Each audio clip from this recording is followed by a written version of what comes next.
안녕하세요. 웹소설 김작가입니다. 오늘 영상에서는 여러분들께 투고를 하는 방법에 관해서 말씀을 드리고요. 참고로 오늘 영상은 남성향 소설이 아니라 여성향 소설 기준입니다. 이 점 참고하셔서 보시면 될 것 같고요. 남성향 소설의 등용문에 관해서는 제가 컨택을 받는 팁에서 한번 따로 다뤄보도록 하겠습니다. 다음번에는 투고하는 출판사를 고르는 방법, 컨택을 하는 방법, 컨택의 장단점, 그리고 이 두 가지 방법을 모두 사용할 수 있는 방법, 앞서 말씀드린 이 강의들이 모두 한 세트입니다. 구독해! 이 모든 강의들을 듣고 싶으신 분들이라면 좋아요와 구독하기를 눌러주세요. 우선 투고를 하려면 투고처를 알아야 되겠죠. 출판사마다 투고를 받는 메일이 아마 따로 있을 겁니다. 투고 메일은 단행본의 경우 가장 앞면에 나오기도 하는데 연재 형식의 경우 메일이 없을 수도 있습니다. 만일 소설 앞부분에 투고 메일이 없다 할 때는 구글에 검색을 하시면 출판사 블로그나 출판사 홈페이지가 나옵니다. 그럼 그걸 보시고 형식에 맞게 시놉시스와 분량을 채워서 투고를 보내시면 되는데요. 이때 출판사 홈페이지가 안 나온다.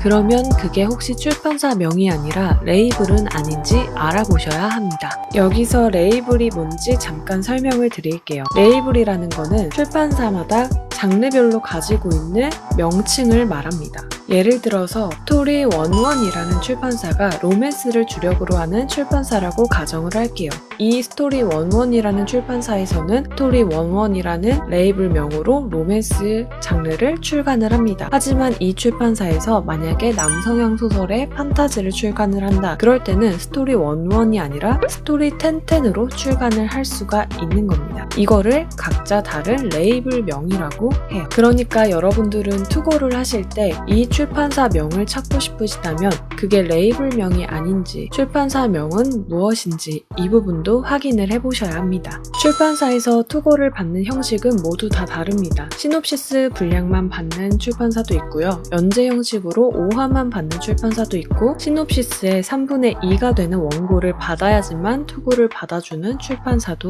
있습니다. 그러니까 여러분들께서는 투고를 하실 때 시놉시스는 어떤 형식으로 받고 있는지 그리고 원고는 얼만큼 어떻게 받고 있는지 그 부분도 확인을 하셔야 되겠죠. 자, 그럼 여기까지가 투고 메일을 알아내서 투고를 하는 방법이었고요. 지금부터는 어떤 점을 염두해서 투고를 하는 게 여러분들께 좀 유리할지 그 부분에 대해서 한번 짚어보도록 하겠습니다. 구독해! 투고에 관한 팁 첫 번째, 나와 스타일이 맞는 투고처를 찾아라. 우선 내가 원하는 출판사에서 어떤 류의 글을 주로 많이 출간을 했는지 그걸 읽어보셔야 합니다. 단행본부터 말씀을 드릴게요. 예를 들어서 스토리 11이라는 출판사가 있다고 가정을 했을 때 스토리 11을 리디북스, 예스24, 알라딘, 원스토어 이렇게 출판사를 한번 검색을 한번 해보세요. 그런 다음에 그 소설에서 나왔던 출간 소설들을 한번 쫙 훑어보는 거예요. 그럼 그 출판사에서 선호하는 소설의 스타일이 나옵니다. 만일 제목만 봤는데 잘 모르겠다, 어떤 스타일을 좋아하는지 모르겠다 라고 하시면 그때는 한번 태그를 확인을 해보시고 그래도 감이 안 오신다고 하시면 앞에 줄거리 미리 보기는 무료로 볼 수가 있습니다. 그러면 그 미리 보기를 통해서 어떤 스타일의 문체를 가지고 있고 어떤 전개를 하고 있는지 앞장이라도 한번 참고를 해보세요. 그러면 출판사에서 선호하는 스타일이 분명하게 보입니다. 연재 형식도 같은 방식입니다. 현재 여성향 소설에서 가장 매출이 많이 일어나는 곳은 바로 네이버와 카카오입니다. 그러면 우리가 출판사를 고를 때 네이버로 가고 싶은지 카카오로 가고 싶은지 그거를 미리 생각을 한 다음에 출판사 명을 그 플랫폼에다가 검색을 한번 해보세요. 네이버에서 유독 출간을 많이 한 출판사가 있고요. 카카오에서 유독 출간을 많이 한 출판사가 있습니다. 그걸 여러분들이 파악을 하셔서 네이버 스타일로 쓸지 카카오 스타일로 쓸지를 정하셔서 출판사에 또 투고를 하시는 구독해! 이걸 모두 다 살피라고 하는 이유는요. 만약에 내가 스토리 11이라는 출판사에 투고를 하고 싶은데 나의 소설은 잔잔물이에요. 그런데 스토리 11에서 출간하는 작품들이 모두 다 고수위의 자극적인 소설이라고 가정을 했을 때 우리의 소설은 당연히 떨어지겠죠. 우리는 괜히 엄한 곳을 찔러보고 좌절할 필요가 없겠죠. 투고에 관한 팁 두 번째, 투고는 동시에 여러 출판사를 해라. 신인 작가분들 중에 이러신 분들 계세요. 투고를 딱 한 군데만 하고 더 이상 넣지 않는 거예요. 그런데 여러분, 투고를 했을 때 그 답변이 오는 기간이 짧게는 2주, 길게는 한두 달이 걸립니다. 그런데 이 시간을 한 군데만 넣어놓고 기다린다? 그만한 시간 낭비가 없죠. 우리는 투고를 하기 전 내가 원하는 투고처를 한 군데만 찾으면 안 됩니다. 최소 5군데 정도는 찾아놓고 그곳에 모두 투고를 동시에 해야 됩니다. 그렇다고 한꺼번에 메일을 보내는 건 당연히 안 되겠죠. 제가 이렇게 말씀을 드리면 이런 질문을 하시는 분들이 계십니다. 투고를 5개를 했는데 그 5개가 다 통과되면 어떡해요? 제 경험담을 말씀을 드리면 첫 작을 한 10화쯤 네이버에 연재를 했을 때 컨택이 왔고요. 두 번째 작에서 5번째 작까지는 전부 다 투고로 계약을 했습니다. 두 번째 작을 투고를 했을 때 저는 5군데에 투고를 했는데요.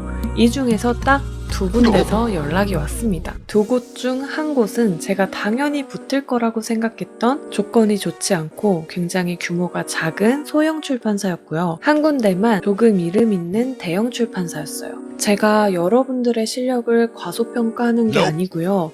그 정도로 확률이 그렇게 높지가 않습니다.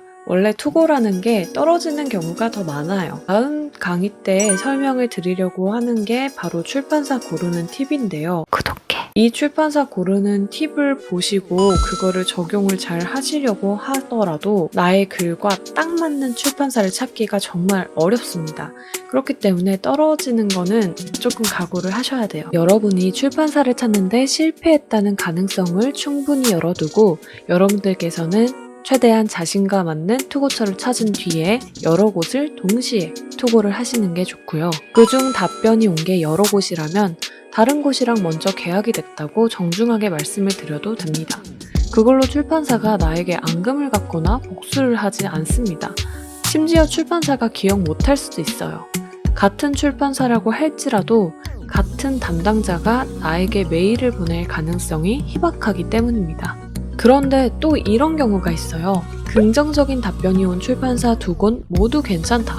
너무 조건이 좋고 대형 출판사라서 한번 일해보고 싶다 하는 출판사가 2곳일 경우에는 여러분들이 자신이 있다면 한 군데 결정을 하시고 나머지 곳에는 차기작이라도 계약을 하고 싶습니다. 이렇게 말씀을 하셔도 괜찮습니다. 만약에 2곳 모두 계약을 하게 된다면 여러분들은 2작품을 계약을 하게 되는 거니까 좋은 거고요. 아, 작가님 그거는 좀 아닌 것 같아요 라고 거절을 하면 그럼 다음 작품 써서 제가 다시 투고를 하겠습니다. 이렇게 말씀을 드리면 됩니다. 그러니까 여러분들은 겁먹지 마시고 투고를 동시에 한꺼번에 여러 곳에 투고를 하셔도 무방합니다. 투고에 관한 팁 3번째. 투고를 했으나 을이 아니다. 여러분, 제가 소개 영상 때 말씀을 한번 드린 적이 있는데 저는 공교롭게도 종이책 시장에서도 있었고요. 드라마 보조작가의 경험도 있었고요. 웹소설계로 돌아온 이유들이 굉장히 많이 있지만 그 중에서 가장 좋은 것 한 가지를 뽑으라면 바로 웹소설 작가는 을이 아니라는 겁니다. 웹소설 시장에서 여러분들은 결코 신인 작가일지라도 을이 아닙니다. 정말 좋은 작품을 가지고 있다면 어떤 출판사도 신인 작가분들을 을로 생각하지 않습니다. 만일 신인이라고 무시하는 출판사가 있다면 그 출판사는 안 가시는 게 맞습니다. 좋은 작품을 가지고만 있다면 작가님 제발 작품 좀 주세요 이렇게 당연히 말을 합니다. 내 작품에 자신이 있다면 내 작품을 팔아줄 출판사는 어디든 있고요. 그 출판사가 굳이 아니어도 출간을 할 수가 있습니다. 또 이런 경우가 있죠. 출판사 조건도 마음에 들고 출판사도 마음에 들어요. 그런데 담당자가 마음에 들지 않을 수 있습니다. 만약에 담당자가 좀 나한테 불친절한 것 같다. 이 출판사랑 일은 하고 싶은데 담당자가 좀 이상하다. 이럴 때는 여러분들께서 담당자 교체를 원하셔도 상관없습니다. 그렇다고 제가 여러분들께 웹소설 작가가 갑입니다. 갑질하세요. 이러는 게 절대 아닙니다. 신인 작가라고 할지라도 을이 돼가지고 이렇게 주눅 드실 필요가 없다고 말씀을 드리는 거고요. 최대한 적을 만들지 않되 나를 글 쓸 수 있도록 도와주는 출판사를 만나는 게 가장 좋습니다. 오늘은 짧고 굵게 여러분들께 투고를 하는 방법, 그 팁에 관해서 조금 말씀을 드렸고요. 다음번 영상에서는 제가 출판사를 고르는 팁에 관해서 말씀을 드리도록 하겠습니다. 제가 저번에 이 아이의 커버 영상을 올리면서 이제 타자로 조금 달았는데 작품 수정을 할 일이 굉장히 많아가지고 시간을 많이 낼 수가 없어서 강의를 위해서 유튜브를 개설을 한 게 아니기 때문에 제가 강의만 올리진 않을 거고요. 시간이 나는 대로 다른 것들을 기획을 해서 유튜브를 한번 올려보도록 하겠습니다.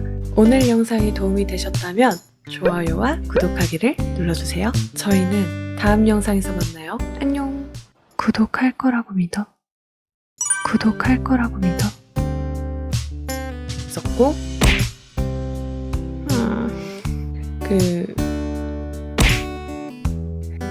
꼭 눌러주세요. 구독해. 구독, 구독해.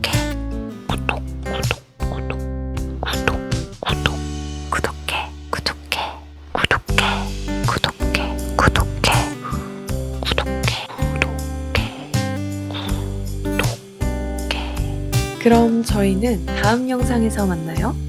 안녕.